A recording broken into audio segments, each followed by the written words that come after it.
ফ্যাসিবাদী ব্যবস্থা বিলোপ এবং রাজনৈতিক সংস্কারে চলমান লড়াই সফল করতে আত্মপ্রকাশ করল ৫৫ সদস্যের জাতীয় নাগরিক কমিটি। এতে মোহাম্মদ নাসিরউদ্দিন পাটোয়ারীকে আহ্বায়ক, আখতার হোসেন সদস্য সচিব এবং মুখপাত্র করা হয় সামান্তা শারমিনকে। বিকেলে কেন্দ্রীয় শহীদ মিনারে এ কমিটি ঘোষণা করা হয়। এ সময় নেতারা জানান, রাজনৈতিক দল, মিডিয়া সহ দেশের সব খাত পুনর্গঠনে কাজ করবে তারা। স্বৈরাচার ও ফ্যাসিবাদী সরকারের বিরুদ্ধে যারা রাজপথে আন্দোলন করেছিল তাদের একটি প্ল্যাটফর্মে আনতে কেন্দ্রীয় শহীদ মিনারে এ আয়োজন। রোববার আত্মপ্রকাশ করে ৫৫ সদস্যের জাতীয় নাগরিক কমিটি। এর আগে ছাত্র জনতার আন্দোলনে নিহতদের স্মরণে পালন করা হয় ১ মিনিট নীরবতা। এবি পার্টির সাবেক নেতা মোহাম্মদ নাসিরউদ্দিন পাটোয়ারীকে আহ্বায়ক, ডাকসুর সাবেক নেতা আখতার হোসেনকে সদস্য সচিব এবং সামান্তা শারমিনকে মুখপাত্র করা হয়। শিগগিরই সব জেলা, মহানগর এবং থানা পর্যায়ের কমিটি গঠন হবে। রাষ্ট্রের জরুরি সংস্কার ও পুনর্গঠন করার লক্ষ্যে অন্তর্বর্তীকালীন সরকারের জবাবদিহিতা ও সহযোগিতার পরিসর তৈরি করা, বিভিন্ন সামাজিক, সাংস্কৃতিক ও রাজনৈতিক উদ্যোগের সাথে আলোচনা, মত বিনিময় ও গণমুখী কর্মসূচির মাধ্যমে সর্বস্তরের জনতাকে সংহত করার লক্ষ্যে কাজ করা। আমরা চাই গণহত্যাকারীরা তাদেরকে যথাযথ বিচারের আওতায় নিয়ে আসা হবে। আমরা চাই বাংলাদেশকে, এ রাষ্ট্রকে পুনর্গঠন করতে। আমরা চাই জনস্বার্থের পক্ষে নীতি নির্ধারণ করতে। এটি রাজনৈতিক দল কিনা এমন প্রশ্নে আহ্বায়ক নাসিরউদ্দিন পাটোয়ারী জানান, রাষ্ট্র সংস্কারে সবাইকে নিয়ে থাকতে চায় জাতীয় নাগরিক কমিটি। এখনই রাজনৈতিক দল গঠনের পরিকল্পনা নেই তাদের। আমরা রাষ্ট্র গঠনের কাজে নামছি, আমরা শুধু কোনো দল গঠনের কাজে নামি নাই। সেখানে যদি কোনো দলের পুনর্গঠন প্রয়োজন হয় সেটা হবে, যদি স্বাস্থ্যের পুনর্গঠন হয় সেটা হবে, যদি দেশ রক্ষার প্রয়োজন হয় সেটা হবে, যদি মিডিয়া দ্বারা পুনর্গঠনের প্রয়োজন হয় সেটা হবে। অর্থাৎ তরুণরা আগামীর বাংলাদেশের প্রত্যেকটা সেক্টরে কাজ করে একটি নতুন রাষ্ট্র আপনাদেরকে উপহার দিবে। আন্দোলনে ভূমিকা রাখায় কমিটিতে রাখা হয়েছে আইনজীবী মঞ্জুর আল মতিন ও কন্টেন্ট ক্রিয়েটর সালমান মোহাম্মদ মুক্তাদিরকে। Nahid Kamal, independent news, Dhaka. সংবিধানের যে ধারাগুলো রাষ্ট্রের সঙ্গে সাংঘর্ষিক তা পরিবর্তন করতে অন্তর্বর্তী সরকারকে আহ্বান জানিয়েছেন বৈষম্য বিরোধী ছাত্র আন্দোলনের নেতারা। জেলা ও বিভাগীয় সফরের অংশ হিসেবে মুন্সিগঞ্জ ও চট্টগ্রামের সভা শেষে এসব কথা বলেন দুই সমন্বয়ক সার্জিস আলম ও হাসনাত আব্দুল্লাহ। এ সময় হতাহতদের পরিবারের খোঁজ খবর নেয়ার পাশাপাশি ছাত্র রাজনীতি নিয়েও বক্তব্য দেন তারা। রবিবার ঢাকা বিভাগের মুন্সিগঞ্জে যান কেন্দ্রীয় সমন্বয়ক সার্জিস আলমের নেতৃত্বে ১৩ সদস্যের দল। শহরের একটি রেস্তোরাঁয় মতবিনিময় সভায় আন্দোলনে নিহত ৯ পরিবারের সদস্য ও আহতদের সঙ্গে কথা বলেন এবং সমবেদনা জানান তারা। বিকেলে মুন্সিগঞ্জ সরকারি হরগঙ্গা কলেজ মাঠে আয়োজিত মতবিনিময় সভায় যোগ দেন ছাত্র জনতা। এ সময় স্বৈরাচার সরকারের অনিয়ম ও একতরফা নির্বাচন ব্যবস্থা টিকিয়ে রাখতে যে সংবিধান করা হয়েছে তা পরিবর্তনের দাবি জানান সার্জিস আলম। রাষ্ট্রের স্বার্থের সাথে সাংঘর্ষিক সংবিধানের যে ধারাগুলো রয়েছে এবং সংবিধানের যে বিষয়গুলো রয়েছে সেগুলো পরিবর্তন করা উচিত কিনা। অন্তর্বর্তীকালীন সরকার একটি জিনিস স্পষ্ট করে বলতে চাই, সরকার যেন তাদের জায়গা থেকে এই কাজটি অবশ্যই করে। সফরের অংশ হিসেবে চট্টগ্রাম বিশ্ববিদ্যালয়ে যান আরেক সমন্বয়ক হাসনাত আব্দুল্লাহ। পরে নগরীর লালদিঘি ময়দানের সভায় তিনি বলেন, দেশের বিভিন্ন খাত সংস্কারের আগ পর্যন্ত অন্তর্বর্তীকালীন সরকারকে ক্ষমতায় দেখতে চান তারা। রাষ্ট্রের যে প্রতিষ্ঠানগুলো রয়েছে, আইন বিভাগ, বিচার বিভাগ, শাসন বিভাগ, শিক্ষা ব্যবস্থা, স্বাস্থ্য ব্যবস্থা, মানুষ যেখান থেকে নাগরিক অধিকার ভোগ করে সেগুলোতে না যতদিন পর্যন্ত মানুষের আস্থা ফিরে আসছে ততদিন পর্যন্ত এই অন্তর্বর্তীকালীন সরকারকে আমরা দেখতে চাই। ছাত্র রাজনীতির গুণগত পরিবর্তন এবং নিয়ন্ত্রণ কোনো দল নয়, ছাত্ররাই করবে বলেও জানান সমন্বয়করা। Tania Nasrin, independent news. যে স্বপ্নের জন্য শিক্ষার্থীরা আন্দোলন করেছে তা পূরণে সবাইকে একযোগে কাজ করার আহ্বান জানিয়েছেন অন্তর্বর্তী সরকারের প্রধান উপদেষ্টা ডক্টর মোহাম্মদ ইউনূস। ক্ষমতাচ্যুতরা অশান্তি সৃষ্টির চেষ্টা অব্যাহত রাখবে উল্লেখ করে সতর্ক করেন তিনি। সকালে প্রধান উপদেষ্টার কার্যালয়ে শিক্ষার্থীদের সাথে মত বিনিময়ে এসব কথা বলেন ডক্টর ইউনূস। প্রধান উপদেষ্টার কার্যালয়ের সম্মেলন কেন্দ্র শাপলায় মতবিনিময়ের জন্য যান শিক্ষার্থীরা। যারা আহত অবস্থায় প্রথমে শিক্ষার্থীদের বক্তব্য শোনেন প্রধান উপদেষ্টা। এরপর ছাত্র আন্দোলনের কথা স্মরণ করে তিনি বলেন, রাষ্ট্র সংস্কারের কাজ সমাপ্ত না হওয়া পর্যন্ত এই আন্দোলন থেকে বের হয়ে যাওয়া যাবে না। ডক্টর ইউনূস বলেন, এই প্রতিজ্ঞা থেকে বের হওয়ার সুযোগ নেই। তারা কি চুপচাপ বসে থাকবে? তারা চেষ্টা ত্রুটি করবে না। দেশের জন্ম থেকে আজ পর্যন্ত এই সুযোগ আর আসে নাই যে সুযোগটা আমাদের হাত তুলে দেবে। এই সুযোগ যেন হাতছাড়া না। এই সুযোগ হাতছাড়া হলে বাংলাদেশের আর কোনো ভবিষ্যৎ থাকবে না। এটা কোনো দেশ, এটা কোনো রাষ্ট্র থাকবে। এই মন্ত্র যদি শিথিল হয়ে যায়, আমাদের কপালে অশেষ দুঃখ। সে দুঃখ যেন আমাদেরকে দেখতে হবে। স্বাধীনতার পর থেকে রাষ্ট্র গঠনের এমন সুযোগ আসেনি মন্তব্য করে প্রধান উপদেষ্টা বলেন, এই সুযোগ হাতছাড়া হলে দেশের কোনো ভবিষ্যৎ থাকবে না। কারো কোনো ইচ্ছা নাই এই স্বপ্ন বাইরে যাওয়া, এই স্বপ্ন বাস্তবায়ন করাই আমাদের সার্বক্ষণিক কাজ। তবে ভুলক্রমে যদি আমরা সীমা অতিক্রম করি কোথাও, আমাদের সঙ্গে সঙ্গে জানিয়ে দেব আমরা একযোগে একসঙ্গে এই কাজে নামলাম এবং এটাকে ইনশাআল্লাহ থেকে সফল করব। প্রধান উপদেষ্টা বলেন, দেশকে এমনভাবে গড়তে হবে যাতে বিশ্বে সম্মানিত রাষ্ট্রে পরিণত হয়। তারা সবাই বলছে যে আমরা। শাহাদাত স্বপন, ইন্ডিপেন্ডেন্ট নিউজ, ঢাকা। একটি প্রতিবেশী দেশের ফাঁদে পা দিয়ে কিছু রাজনৈতিক দল ও সংগঠন বিভ্রান্তি ছড়াচ্ছে বলে অভিযোগ করেছেন বিএনপির ভারপ্রাপ্ত চেয়ারম্যান তারেক রহমান। এসবের বিরুদ্ধে সবাইকে সতর্ক থাকার আহ্বান জানিয়েছেন তিনি। বিকেলে সাতক্ষীরায় দলীয় সমাবেশে লন্ডন থেকে ভার্চুয়ালি যোগ দিয়ে তিনি এ আহ্বান জানান। সাতক্ষীরার কলারোয়ায় জনসভার আয়োজন করে বিএনপি। এতে যোগ দেন সাতক্ষীরা, খুলনা ও আশেপাশের এলাকার নেতাকর্মীরা। সমাবেশে প্রধান অতিথি হিসেবে লন্ডন থেকে ভার্চুয়ালি বক্তব্য দেন বিএনপির ভারপ্রাপ্ত চেয়ারম্যান তারেক রহমান। তিনি বলেন, আওয়ামী লীগ সরকারের পতন হলেও বাংলাদেশ নিয়ে দেশে ও দেশের বাইরে ষড়যন্ত্র চলছে। কিছু রাজনৈতিক দল বা সংগঠন বিভ্রান্ত হয়ে কিছু কথা বলেছেন। একটি প্রতিবেশী দেশের ফাঁদে পা দিয়েছে আমাদের সেই রাজনৈতিক দলগুলো বা সেই রাজনৈতিক সংগঠনগুলো। সেজন্যই তারা আজ বিভ্রান্তি ছড়ায়, এই রকম কিছু কথাবার্তা তারা বলছে। তারেক রহমান আরো বলেন, জনগণের সরকার প্রতিষ্ঠিত না হওয়া পর্যন্ত বিএনপির আন্দোলন চলবে। এখনো আমাদের কাঙ্ক্ষিত লক্ষ্য অর্থাৎ জনগণের যে রাজনৈতিক অধিকার সেটি এখনো অর্জিত হয়নি। কাজেই আমাদের আন্দোলন শেষ হয়ে যায়নি। যতক্ষণ পর্যন্ত জনগণের ভোটের অধিকার, কথা বলার অধিকার প্রতিষ্ঠিত না হবে, ততক্ষণ পর্যন্ত বিএনপির আন্দোলন অব্যাহত থাকবে। গণতন্ত্র পুনরুদ্ধার করে বিএনপি দেশবাসীর ভাগ্য উন্নয়ন করতে চায় বলেও জানান বিএনপির ভারপ্রাপ্ত chairman. Jahanara Parvin, independent news. ভারতের প্রতিরক্ষা মন্ত্রীর মন্তব্যে ঢাকা যতটা না উদ্বিগ্ন তার চেয়ে বেশি বিস্মিত। পররাষ্ট্র উপদেষ্টার প্রশ্ন, বাংলাদেশ ভারতের মধ্যে যুদ্ধের কোনো শঙ্কা নেই, তারপরও রাজনাথ সিং কেন সতর্ক করলেন? তিনি আরো বলেন, যুক্তরাষ্ট্রে ডক্টর ইউনূসের সঙ্গে নরেন্দ্র মোদীর বৈঠক নিয়ে এখনই কিছু বলা যাচ্ছে না। দুপুরে পররাষ্ট্র মন্ত্রণালয়ে ব্রিফিংয়ে এসব কথা বলেন তৌহিদ হোসেন।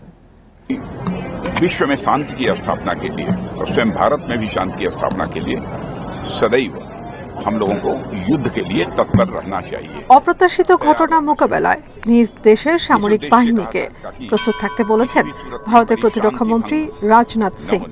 তিনি বাংলাদেশ প্রসঙ্গ উল্লেখ করায় বিষয় জানিয়েছেন পররাষ্ট্র উপদেষ্টা। আমি যতটা উদ্বিগ্ন তার থেকে বেশি অবাক যে উনি এ ধরনের কথা কেন বললেন। আমি এটার কোনো কারণ খুঁজে পাই না। আমি কোনো নিজার রিয়াকশন দেখাতে চাই না। আমরা অবশ্যই এটা দেখব যে উনি কেন এরকম কথা বলেছেন। ইউক্রেন বা গাজা পরিস্থিতির সঙ্গে বাংলাদেশের তুলনা করার কোনো যুক্তি নেই বলেও মন্তব্য করেন তিনি। কোনো অবস্থাতেই মনে করি না যে ভারতের সাথে আমাদের কোনো যুদ্ধবিগ্রহ হওয়ার সম্ভাবনা আছে। উনি এটা কি তার নিজের দেশের কনজাম্পশনের জন্য বলেছেন কিনা সেটা আমাদের বুঝতে হবে। আর উনি যেভাবে বলেছেন এটা বিটিং অ্যারাউন্ড দ্য বুশ অনেকটা, কারণ ইউক্রাইনের যুদ্ধের কারণে তো ভারতের যুদ্ধ প্রস্তুতির আমি কোনো প্রয়োজন দেখি না, বা হামাসের সাথে যে সমস্যা হচ্ছে তাতে করেই বা ভারতের অন্ততপক্ষে এখানে কি সম্পর্ক। কিছুদিন ধরে দু দেশের মধ্যে সম্পর্কে কিছুটা ফাটা দেখা দিয়েছে। এর রেশে যুক্তরাষ্ট্রে ইউনূস মোদির বৈঠক হবে কিনা তা অনিশ্চিত। এ নিয়ে প্রশ্ন ছিল উপদেষ্টার কাছে। এটা আমি এখনো কিছু বলতে চাই না, কারণ আমাদের কাছে কোনো কনফার্মেশন নাই যে হচ্ছে অথবা হচ্ছে না। বিষয়টা হলো তারা যদি চায় যে আমাদের সাথে দেখা করবে না, আমাদের তো জোর করে দেখা করার কিছু নেই, তাই না? শেখ হাসিনাকে ভারতে আশ্রয় দেওয়ার প্রসঙ্গে তিনি বলেন, যে কোনো দেশ যে কাউকে রাজনৈতিক আশ্রয় দিতে পারে। দেওয়া উচিত কিনা এক্ষেত্রে সেটা হলো দেখার বিষয়, সেটা আমরা দেখব। Nafiza Daula, independent news, Dhaka. দেশে যে ঐক্য তৈরি হয়েছে তা ধরে রাখতে সবাইকে সজাগ থাকার আহ্বান জানিয়েছেন বিএনপি নেতা আমির খসরু মাহমুদ চৌধুরী। যারা জনগণের মনের ভাষা বোঝে না তারা রাজনীতিতে টিকে থাকতে পারবে না বলে মন্তব্য করেন তিনি। সকালে এবি পার্টির আলোচনা সভায় এসব কথা বলেন আমির খসরু। এ সময় অন্য দলের নেতারা দ্রুত নির্বাচনে তাগিদ দেন। অন্তর্বর্তী সরকারের 1 মাস কেমন গেল, ভবিষ্যতে কেমন যাবে শীর্ষক আলোচনা সভার আয়োজন করে এবি পার্টি। ঢাকা রিপোর্টার্স ইউনিটিতে আয়োজিত আলোচনা সভায় যোগ দেন বিভিন্ন রাজনৈতিক দলের নেতা ও বিশিষ্টজনেরা। বক্তারা বলেন, অন্তর্বর্তী সরকার এখন পর্যন্ত সঠিকভাবে দেশ পরিচালনা করছে। এ ধারা অব্যাহত রাখতে সরকারকে বিভিন্ন পরামর্শ দেন তারা। স্পষ্ট করে আমরা বলতে চাই, ছাত্র জনতার আকাঙ্ক্ষা এই রাষ্ট্র হবে গণতান্ত্রিক রাষ্ট্র। অন্য কিছু যদি চিন্তা করেন বাংলাদেশে, সেটা বাংলাদেশের মানুষ হবে। আর জাতীয় পার্টির নেতা নেত্রীরা আরাম আয়েশ করে, ভোগ বিলাস করে এখন আবার অপেক্ষা করছে কার ঘাড়ে চাপবে। দয়া করে আমাদের ঘাড়ে চাপাবেন না। শিক্ষার ব্যাপারে আপনারা যে পদক্ষেপ নিয়েছেন এটা যথেষ্ট নয়। আপনারা আগের সিটে ফিরে গেছেন, আমরা এটা চাই না। বিএনপি নেতা আমির খসরু মাহমুদ চৌধুরী বলেন, দেশ ও জনগণের অধিকার ফেরাতে 15 বছর বিএনপির আন্দোলনের ধারাবাহিকতাতেই ছাত্র জনতার আন্দোলনে দেশ মুক্ত। 35 বছরের নিচে যারা 65% আছে জনসংখ্যা, তারা কি ভাবছে এটা যারা বুঝবে না, আমি দুঃখের সাথে বলছি, আগামী দিনের রাজনীতির প্রেক্ষাপটে তাদের জন্য খুব বেশি জায়গা থাকবে বলে আমি মনে করি। এদিকে জাতীয় প্রেস ক্লাবের সামনে এক মানববন্ধনে বিএনপি নেতা শামসুজ্জামান দুদু অবিলম্বে শেখ হাসিনাকে বাংলাদেশে ফেরত পাঠাতে ভারতের প্রতি আহ্বান জানান। ফ্যাসিস্টকে আশ্রয় দিয়েছেন, তাকে ফেরত পাঠান। তাকে রক্ষা করার মধ্য দিয়ে আপনি গণতন্ত্রের সপক্ষে কোনো কাজ করতে পারবেন না। শেখ হাসিনা পায়ের চুল থেকে পায়ের নখ পর্যন্ত একজন খুনি, লুটেরা এবং ফ্যাসিস্ট। এখনো আওয়ামী লীগের দোসররা দেশ ও মানুষের বিরুদ্ধে নানা ষড়যন্ত্র করছে বলেও দাবি বিএনপি নেতাদের। মাহমুদ শরীফ, ইন্ডিপেন্ডেন্ট নিউজ, ঢাকা। রাজধানীর আইডিয়াল কলেজের ছাত্র খালিদ হাসান সাইফুল্লাহ হত্যা মামলায় সাবেক তথ্যমন্ত্রী হাসানুল হকিনুকে আবারও 4 দিনের রিমান্ডে পাঠিয়েছে আদালত। এর আগে তার 7 দিনের রিমান্ডের আবেদন করা হয়। তবে রিমান্ড বাতিল চেয়ে জামিনের আবেদন করেন তার আইনজীবী। দুপক্ষের শুনানি শেষে আদালত 4 দিনের রিমান্ড দিয়েছে। গত 25শে আগস্ট উত্তরার একটি বাসা থেকে হাসানুল হকিনুকে গ্রেপ্তার করা হয়। পরদিন নিউ মার্কেটে ব্যবসায়ী আব্দুল ওয়াদুদ হত্যা মামলায় তার 7 দিনের রিমান্ড মঞ্জুর করে আদালত। এবার ছাত্র হত্যা মামলায় রিমান্ড হলো তার। 18 জুলাই বৈষম্য বিরোধী ছাত্র আন্দোলন চলাকালে লালবাগে গুলিবিদ্ধ হয়ে মারা যান শিক্ষার্থী সাইফুল্লাহ। এ ঘটনায় 19শে আগস্ট লালবাগ থানায় হত্যা মামলা করেন নিহতের বাবা কামরুল হাসান।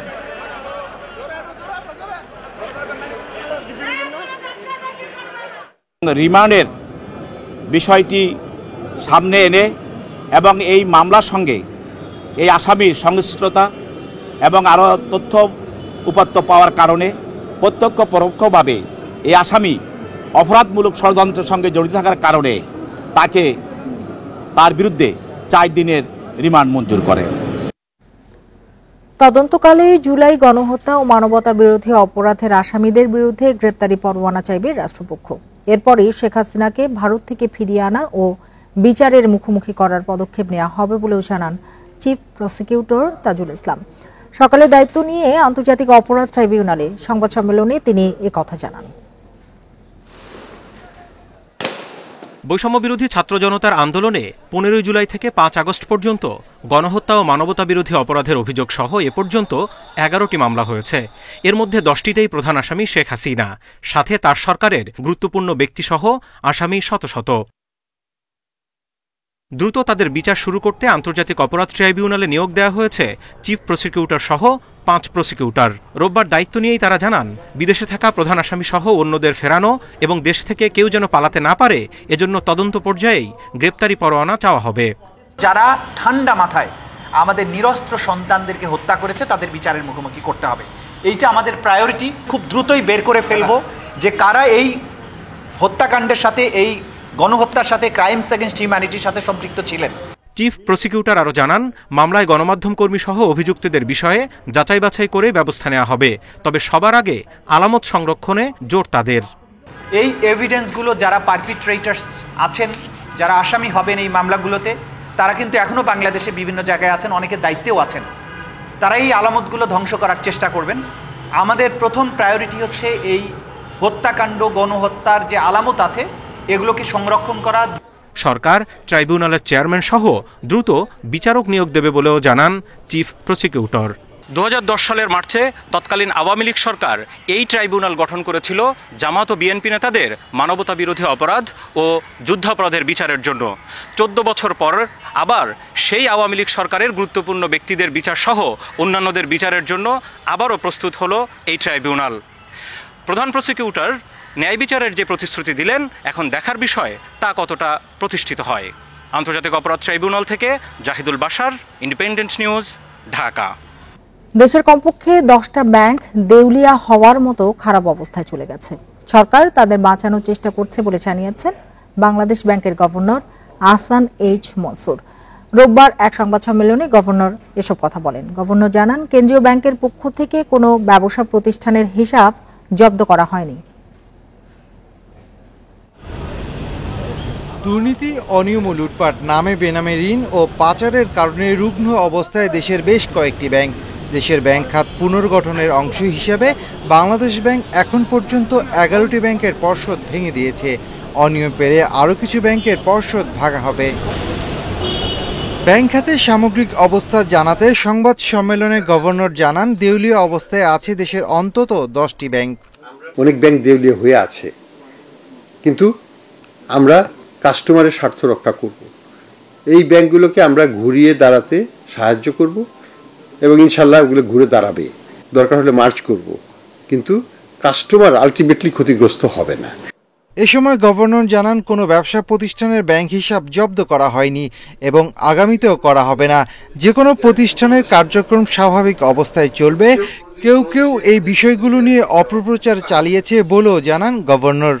কোনো প্রতিষ্ঠান, সেটা চারি মালিকানায় হোক না কেন, সেটা এক্সিমকোর হোক, সেটা ইসালামের হোক, কোনো প্রতিষ্ঠানকেই আমরা অ্যাকাউন্ট তাদের ফ্রিজ করা হয়নি। উদ্দেশ্য হলো যে প্রতিষ্ঠান চলবে, প্রতিষ্ঠানের কর্মকর্তা কর্মচারীরা কাজ করবে, উৎপাদন কার্যক্রম বিঘ্নিত হবে না। কিছু জায়গায় অপপ্রচার হচ্ছে, যে বা অপপ্রচারই বলি বা অভিসন্ধিমূলকভাবে, যে বাংলাদেশ ব্যাংক থেকে বিএফআইইউ থেকে এটাকে রেস্ট্রিক্ট করা হয়েছে। এটা সত্যি নয়।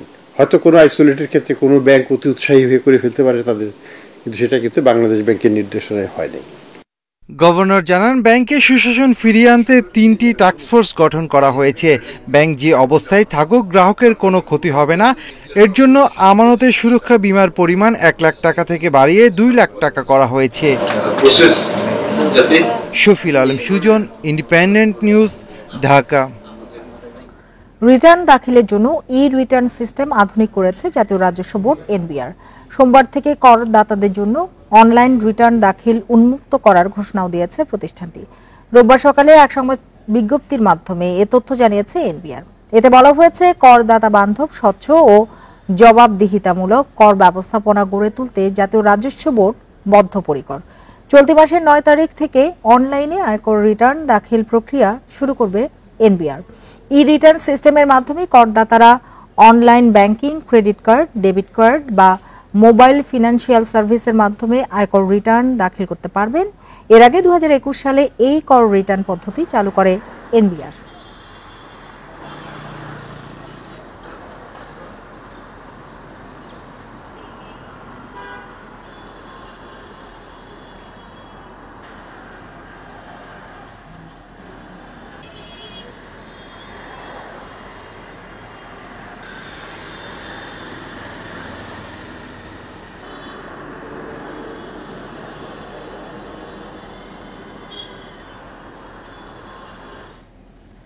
আগস্টে সার্বিক মূল্যস্ফীতি 1.17 কমে দাঁড়িয়েছে 10.49%। খাদ্যপণ্যে মূল্যস্ফীতি কমে 11.36% পৌঁছেছে। রোববার বাংলাদেশ পরিসংখ্যান ব্যুরোর প্রতিবেদনে এ তথ্য উঠে আসে। গেল জুলাই মাসে খাদ্য মূল্যস্ফীতি ছিল 14.1%। সে সময় সার্বিক মূল্যস্ফীতি ছিল 11.66%। বিবিএস এর তথ্য মতে আগস্টে খাদ্য বহির্ভূত খাতে মূল্যস্ফীতি ছিল 9.74%। গেল আগস্টে পরিবহন খরচ ও সবজির দাম কমায় মূল্যস্ফীতি কমেছে।